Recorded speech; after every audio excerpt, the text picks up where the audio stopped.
جو حیا کے پیکر ہیں، تمام انبیاء کے سردار ہیں، تو ہمارے آقا صلی اللہ علیہ وسلم نے صحابہ کرام کو وہ مسئلے سکھائے، اور صحابہ کرام نے ان مسائل کو سیکھا، اور صحابیات آقا علیہ الصلوۃ والسلام کی بارگاہ میں آئیں اور انہوں نے ایسے حیا والے اور ایسے مسائل سیکھے کہ جس میں انہوں نے شرم نہیں محسوس کی کہ ہم نے اس مسئلے کو سیکھنا ہے تو ہم شرم محسوس کریں، ایسی بات نہیں ہے۔ علم دین کو سیکھنے کے لیے کیا کرنا ہے؟ حضور اکرم نور مجسم شفیع معظم صلی اللہ تعالیٰ علیہ وآلہ وسلم جب بھی اپنے صحابہ کو کوئی مسئلہ بتاتے تو آپ سب سے پہلے یہ بات ارشاد فرماتے، آپ فرماتے ان اللہ لا یستحیی من الحق، فرمایا بے شک اللہ پاک حق بیان کرنے سے حیا نہیں فرماتا، لہٰذا میں بھی تمہیں یہ دینی مسائل سکھانے کے لیے حیا نہیں کرتا کہ یہ مسئلہ ان کو نہ بتاؤں، ایسا نہیں ہے۔ فرمایا جب اللہ حیا نہیں فرماتا، یعنی اس سے یہ نہیں ہے کہ بندہ شرم کرے اور مسئلہ نہ بتائے، فرمایا اللہ بھی یہ فرما رہا ہے، چاہے وہ مچھر یا مکھی کی بات سمجھا کر لوگوں کو مسئلہ سمجھائے، تو اللہ تعالیٰ اپنے محبوب کو بھی یہ فرما رہا ہے کہ اپنی امت کو مسائل کو سکھانا ہے۔ ان میں سے ایک مسئلہ یہ ہے کہ ایک عورت حضور اکرم صلی اللہ تعالیٰ علیہ وآلہ وسلم کے پاس آئی اور غسل کے متعلق ایک سوال کیا، اور حدیث پاک میں آتا ہے کہ اس عورت نے سوال کیا کیا تھا کہ آج ہم سوال پوچھنے سے علم دین سیکھنے کو شرم محسوس کرتے ہیں، تو ایک صحابیہ ام المؤمنین حضرت ام سلمہ رضی اللہ تعالیٰ عنہ سے روایت ہے، یہ حدیث پاک ہے کہ ایک عورت آئی اور عرض کیا یا رسول اللہ صلی اللہ تعالیٰ علیہ وآلہ وسلم، اللہ پاک حق بات کرنے سے نہیں شرماتا، اللہ پاک حق بات بیان کرنے سے نہیں شرماتا، اس لیے میں آپ سے ایک مسئلہ جو ہے دریافت کرنے کے لیے حاضر ہوئی ہوں، تو آپ ارشاد فرمائیں۔ پیارے آقا نے فرمایا بتاؤ مسئلہ کیا ہے؟ تو وہ عورت کہنے لگی کہ یا رسول اللہ اگر عورت کو احتلام ہو جائے، عورت کو احتلام ہو جائے تو کیا اس پر غسل ہے؟ تو جب اس عورت نے پیارے آقا صلی اللہ علیہ وسلم کی بارگاہ میں یہ سوال کیا تو پیارے آقا صلی اللہ تعالیٰ علیہ وآلہ وسلم نے فرمایا ہاں، اگر عورت کو احتلام ہو جائے تو اس پر غسل فرض ہے۔ تو ام المؤمنین حضرت ام سلمہ رضی اللہ تعالیٰ عنہ جو حضور کی زوجہ ہے، جب یہ مسئلہ سنا تو آپ ہنسی، اور جب پیارے آقا صلی اللہ علیہ وسلم نے یہ دیکھا کہ آپ ہنسی بھی ہیں اور ساتھ یہ کہنے لگی کہ یا رسول اللہ کیا عورت کو بھی احتلام ہوتا ہے؟ کیا عورت کو بھی احتلام ہوتا ہے؟ تو ہمارے آقا صلی اللہ علیہ وسلم نے فرمایا پھر لڑکا کس چیز کی وجہ سے اس کے مشابہ اور اس کے ہم شکل ہوتا ہے؟ یعنی پیارے آقا صلی اللہ علیہ وسلم نے فرمایا ہاں عورت کو بھی احتلام ہوتا ہے، اور پھر پیارے آقا نے ایک مثال بھی ارشاد فرمایا کہ دیکھیں کچھ بچے ایسے ہوتے ہیں جو ماں کی شکل ہوتے ہیں، کچھ بچے ایسے ہوتے ہیں جو باپ کی شکل ہوتے ہیں۔ تو پیارے آقا صلی اللہ علیہ وسلم نے فرمایا کہ ہاں عورت کو بھی احتلام ہوتا ہے، اس لیے فرمایا کہ کچھ بچے جو ماں کے مشابہ ہوتے ہیں تو ماں کا جو پانی ہے وہ مرد کے پانی پہ غالب آ جاتا ہے، تو تب بچہ جو ہے وہ ماں کے مشابہ ہوتا ہے، اور جب مرد کا پانی عورت کے پانی پہ غالب آ جائے تو بچہ جو ہے پھر باپ کے مشابہ ہوتا ہے۔ تو ایسے ایسے مسائل صحابیات نے اور صحابہ نے حضور سے پوچھے، اور ہمارے آقا صلی اللہ علیہ وسلم نے فرمایا میں مسئلہ بتاتا ہوں، میں حیا نہیں کرتا، شرم نہیں کرتا کہ مسئلہ آپ کو نہ بتاؤں۔ تو پیارے آقا صلی اللہ علیہ وسلم نے ایسے ایسے مسائل اور غسل کے متعلق، کیونکہ یہ غسل کے بارے میں مسئلہ تھا کہ یا رسول اللہ اگر عورت کو احتلام ہو جائے تو کیا غسل ہے؟ تو پیارے آقا نے فرمایا ہاں اس پہ غسل فرض ہے۔ تو غسل کے مسائل اور پیچیدہ مسائل صحابہ نے حضور سے پوچھ کر اپنی امت کو ایک نصیحت تھی کہ اے میری امت والو، غسل کے مسائل ہوں، وضو کے مسائل ہوں، نماز کے مسائل ہوں، کوئی بھی مسئلہ ہو تو اس مسئلے کو سیکھنا ہے اور اس مسئلے کو سیکھ کے پھر اس پہ عمل کرنا ہے۔ مثال کے طور پر فرمایا کہ ایک غسل کا مسئلہ ہی دیکھ لیں کہ اگر ہم غسل کرنے کا صحیح طریقے سے پتہ نہ ہو کہ غسل کا طریقہ کیا ہے، اس میں فرائض کتنے ہیں، اس کے اندر سنن کتنے ہیں، اور اگر فرائض کے اندر کچھ کمی رہ جائے تو کیا ہوگا، تو فرمایا جب غسل میں فرائض میں کمی رہ جائے تو بندے کا بدن پاک نہیں ہوتا، پھر اسی سے بندہ نماز پڑھے تو نماز نہیں ہوگی، قرآن پڑھے تو قرآن صحیح بجائے اس کے کہ اس کو کوئی ثواب نہیں ملے گا۔ تو اس لیے پیارے آقا صلی اللہ علیہ وسلم نے یہ بات ارشاد فرما کر اپنی امت کو قیامت تک کے لیے نصیحت کی ہے، فرمایا علم دین کو سیکھنے میں کوئی شرم نہیں کرنی چاہیے، چاہے وہ جتنے پیچیدہ مسائل ہوں، جو بھی مسئلہ ہو تو آپ علیحدہ مسائل بیٹھ کے بھی اپنے پوچھنے ہیں، جس کے اندر کوئی شرم نہیں کرنی۔ اس لیے پیارے دوستو، ہمیں بھی مسائل کو سمجھنے کے لیے، چاہے وہ نماز کا مسئلہ ہو، غسل کا مسئلہ ہو، اپنے کوئی بھی مسائل ہوں جو دین کے ساتھ ریلیٹڈ ہیں، تو ان کو سیکھنا اور ان کا پوچھنا یہ آپ پہ لازم ہے۔ اس لیے اللہ تعالیٰ ارشاد فرماتا ہے کہ قرآن کے ساتھ ایسا تعلق رکھو، ایسا ان کے ساتھ مضبوط تعلق ہو کہ ہر چیز قرآن کریم کے اندر واضح لکھی ہوئی ہے۔ اس لیے ہم قرآن مجید کو مانتے تو ہیں، ہم قرآن مجید کو اللہ کا کلام بھی کہتے ہیں، اور قرآن مجید کے ایک ایک لفظ پر ہم سب کا ایمان ہے، لیکن عملی طور پر ہمارا قرآن کریم کے ساتھ جو تعلق ہے، اس پر آج غور کرنے کی حاجت ہے کہ ہمیں قرآن مجید کیا حکم دیتا ہے اور ہم کیا اس قرآن کے حکم پر عمل کرتے یا نہیں کرتے۔ تو آج ہم سب نے غور کرنا ہے۔ اس لیے فرمایا کہ ہر بندے کو پتہ ہے کہ قرآن کریم اللہ کا کلام ہے، لیکن قرآن کریم کے اندر یہ ذکر ہے کہ سود کھانا حرام ہے، سود کھانا حرام ہے، لیکن ہم کتنے ایسے مسائل ہیں جو سود کے زمرے میں آتے ہیں، لیکن پھر بھی ہم ان کاموں کو کر رہے ہیں اور ہم کہتے ہیں کہ یہ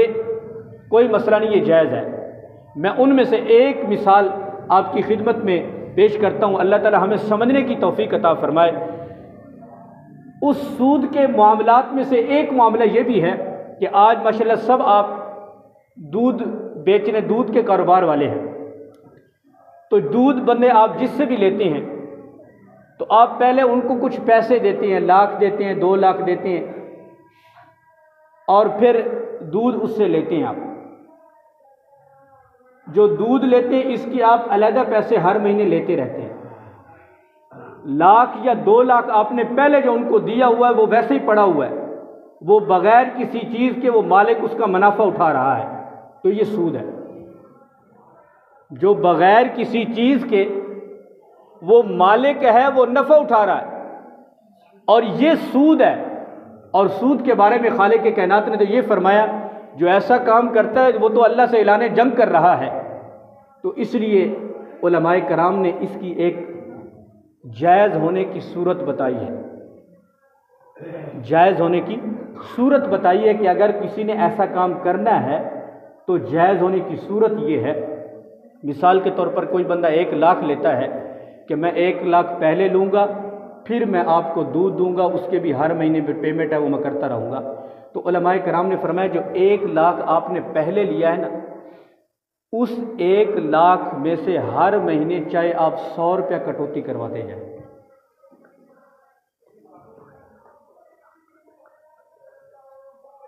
روزانہ ہر مہینے جو ہے چاہے اس 1 لاکھ میں سے 100 روپیہ کٹواتے رہے کہ یار جو میں نے پہلے آپ سے 1 لاکھ لیا ہے اس میں سے 500 میرا ہر مہینے کا اس سے کٹوتی کرتے جائیں، یعنی دودھ کے جو ہر مہینے میں پیسے لیتا ہوں اس میں سے،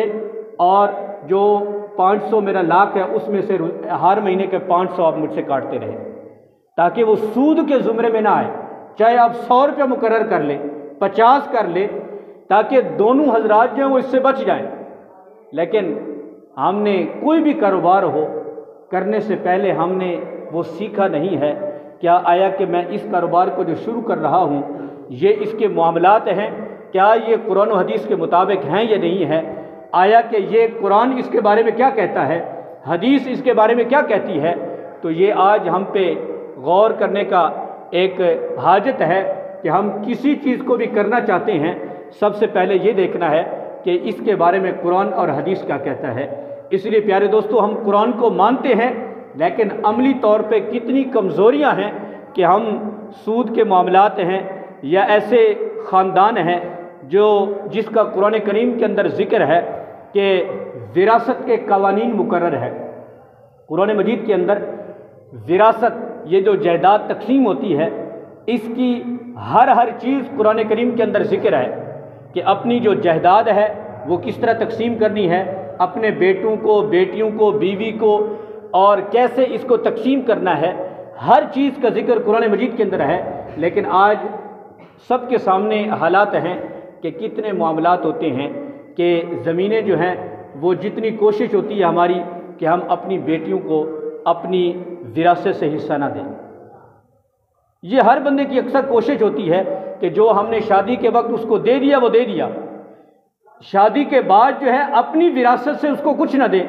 جبکہ یہ قرآن کے خلاف ہے کہ اپنی بیٹی کو حصہ دینا ہے۔ اور بعض اوقات تو ایسا ہوتا ہے کہ بیٹوں کو بھی حصہ نہیں ملتا، اور بیٹوں کو ملتا ہے تو جس طرح شریعت نے کہا ہے کہ بیٹوں کو کس طرح حصہ دینا ہے اس کے مطابق ہم اپنی اولاد کے درمیان جو ہے وراثت تقسیم نہیں کرتے۔ تو ایسی چیزیں ہیں کہ جس کا قرآن کے اندر ذکر ہے لیکن ہم اس کے جو مطابق ہیں عمل نہیں کرتے۔ اس لیے خالق کائنات جل جلالہ نے قرآن مجید کے اندر ارشاد فرمایا کہ اپنی زندگی جو ہے اور قرآن کے ساتھ جو تعلق ہے وہ ایسا قائم کرو جس طرح قرآن چاہتا ہے، جس طرح قرآن کہتا ہے اس کے مطابق جو ہے وہ اپنے قرآن کے ساتھ تعلق رکھنا ہے۔ اور جب قرآن کے ساتھ ہمارا تعلق ہوگا، قرآن کو ہم اپنا امام مان لیں گے، قرآن کے مطابق چلیں گے، قرآن کریم کی تعلیم کے مطابق ہم اٹھیں گے، بیٹھیں گے اور اپنا وقت گزاریں گے، تو خالق کائنات جل جلالہ نے ارشاد فرمایا یہ قرآن ایسا پاکیزہ کلام ہے، قرآن ایک ایسا انمول تمہارے لیے اللہ کے محبوب کا معجزہ ہے جو تمہارے آج ہاتھوں میں ہے۔ ایک حدیث پاک کا مفہوم ہے، فرمایا کہ اللہ نے جتنے بھی نبی بھیجے ہیں ہر نبی کو کوئی نہ کوئی معجزہ دیا ہے، لیکن قربان جائیے خالق کائنات جل جلالہ نے اپنے محبوب کو سراپا معجزہ بنا کر بھیجا ہے۔ اور اللہ نے اپنے محبوب کو کئی معجزے دیے ہیں، لیکن ان سب معجزات میں سے جو سب سے بڑا معجزہ قرآن مجید ہے وہ آج ایسا ہے کہ جس کو ہم اپنے ہاتھوں سے اٹھاتے ہیں اور ہم اس کی تلاوت کرتے ہیں، اس کو دیکھتے ہیں اور اس کی زیارت کرتے ہیں۔ تو فرمایا جب ہم اس قرآن کو، اللہ کے محبوب کے سب سے بڑے معجزے کو ہم اپنا امام مان لیں گے، تو فرمایا حضرت عبداللہ بن مسعود رضی اللہ عنہ فرماتے ہیں، فرمایا یہی قرآن ان القرآن شافع و مشفع، فرمایا قرآن کریم یہ جو اللہ کے محبوب کا معجزہ ہے کل قیامت کے دن یہ اس بندے کی شفاعت کرنے والا ہوگا۔ اور فرمایا کہ کل قیامت کے دن اس قرآن کی شفاعت کو قبول بھی کیا جائے گا۔ جس بندے کے حق میں یہ قرآن شفاعت کرے گا تو اللہ تبارک و تعالی اس بندے کے حق میں اس کی شفاعت کو قبول بھی فرمائے گا۔ اس لیے پیارے آقا نے فرمایا قرآن کریم کو اپنا امام اور پیشہ بنوا لے تو فرمایا قرآن اسے جنت میں لے جائے گا۔ اور فرمایا قرآن کو جو بندہ پس پشت ڈال دیتا ہے، یعنی قرآن کی تعلیمات پہ نہیں چلتا، قرآن کے کہنے کے مطابق نہیں چلتا، تو پیارے آقا صلی اللہ تعالیٰ علیہ وآلہ وسلم فرماتے ہیں، فرمایا یہ قرآن پھر اس کو جہنم میں دھکیل دے گا، جہنم کی طرف لے جائے گا۔ اس لیے پیارے دوستو، دنیا کی زندگی جو ہے اس کا کوئی پتہ نہیں ہے کب ہم اس دنیا سے جانا ہے، تو آج ہی ہمارے زندگی کے جو لمحات بچے ہیں ہم قرآن کی تعلیمات کے مطابق گزار سکتے ہیں، اور پچھلی زندگی سے توبہ کر کے آئندہ زندگی قرآن کی تعلیمات کے مطابق گزاریں۔ تو فرمایا کہ گر تو می خواہی مسلمان زیستن نیست ممکن جز بے قرآن زیستن، فرمایا اگر مسلمان بندہ بن کے زندگی گزارنا چاہتا ہے تو وہ بغیر قرآن کے ایسا ہرگز ممکن نہیں ہے کہ بندہ کہے میں قرآن کی تعلیمات پہ بھی نہ چلوں اور مسلمان بھی ہوں، ایسا نہیں ہو سکتا۔ کامل مسلمان، سچا مسلمان وہ ہے جو فرمایا قرآن کی تعلیمات کے مطابق چلے گا تو فرمایا وہ جنت کی طرف بھی لے جائے گا اور شفاعت بھی کرے گا. کل قیامت کے دن یہ قرآن کی وجہ سے اللہ شفاعت اس کی قبول بھی فرما لے گا.